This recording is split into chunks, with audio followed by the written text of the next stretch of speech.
Hello, I'm Microsoft MVP Tom Morgan. Today I want to talk a little bit about Commsverse and the fact that it's a hybrid event and what exactly does that mean. Lots of conferences market themselves as a hybrid event, but I think Commsverse here is a little bit different in the approach that they're taking. So first of all, if you only want to attend virtually and you want to be a virtual attendee, the cost to you is free. But the really big thing to take away here, straight off the bat as we get into this video, is that when it comes to consuming the content, your experience is going to be just the same as if you were there in person. All of the same content, access to sessions, both live and on demand, you'll have access to it completely virtually. I'm going to come on to in a bit more detail about technically how that's going to happen, what it's going to look like, what the experience is going to be like.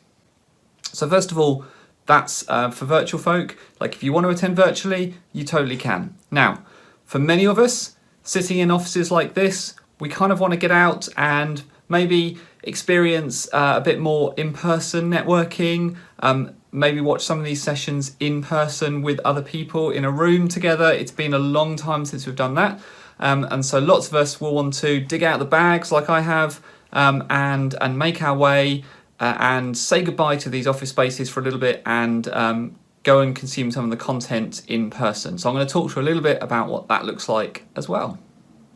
So what is Commsverse going to look like for in-person attendees who decide to travel there and experience the event in the flesh? Let's find out. The real difference between virtually attending and attending in person are all of the things on top of the session content you're going to enjoy. Reminder that the in-person people are going to have the same access to sessions as virtual, and I think this is a really fair and equitable way of making Commsverse accessible to everybody.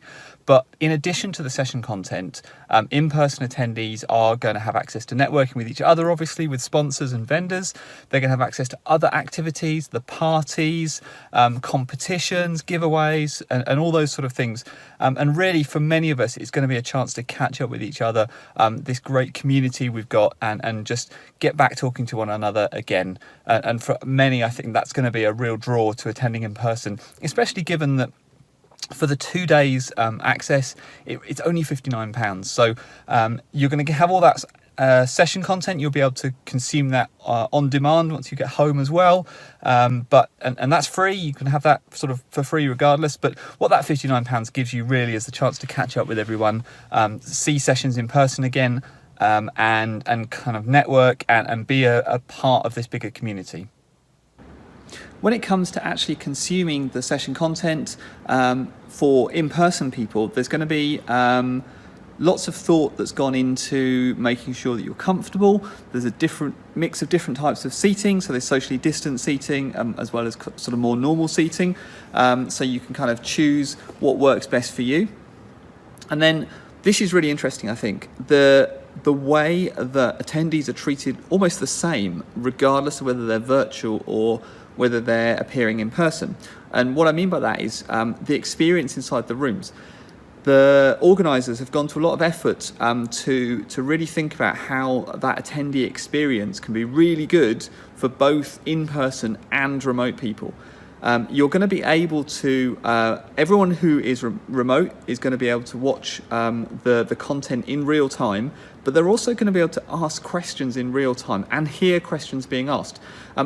Still kind of don't really know loads and loads of detail about exactly how that is going to operate and how that's going to work.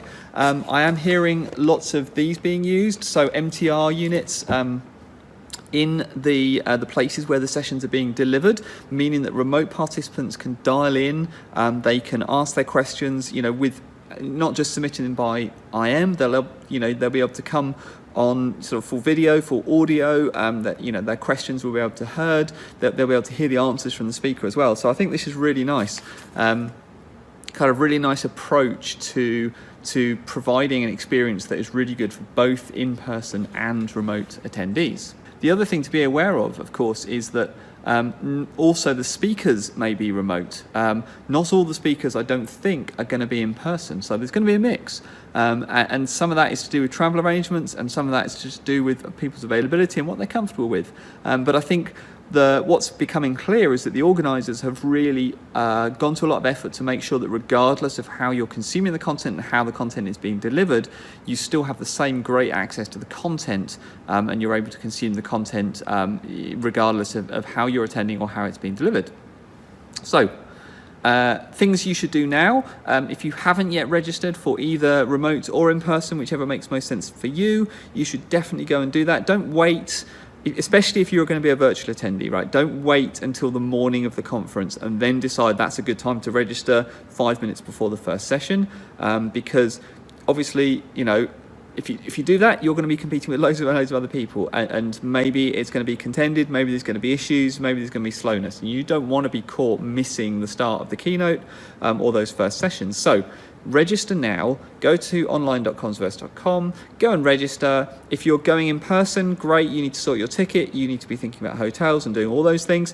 If you know you're only ever attending virtually, still go and register and get that sorted now so that you're ready for when it starts. And also, you'll then be able to start attending any of the pre-conference sessions which start from the beginning of September, which I've talked about in a previous video, so I will link that in the description at the end of this video. So you've got lots of things to do. We're still a couple of weeks out, but yeah, I thought it was worth just kind of talking about what the experience is going to look like. I'm going to be covering as much as I can on video as well once we get there, so you'll get the kind of in-person experience. But I'm also going to try and do some sessions remotely as well, so you can kind of see what that looks like. But if you're watching this and you're curious about Commsverse and you think it might be something that's interesting to you, go and check it out, because of this hybrid model, you can have a really good experience for free. You don't even need to travel to the UK, or you don't even need to travel to Commsverse to do that. So, brilliant. All that sounds good. If you're coming to Commsverse, I'll see you there. If not, I'll see you online. Yeah. Looking forward to it.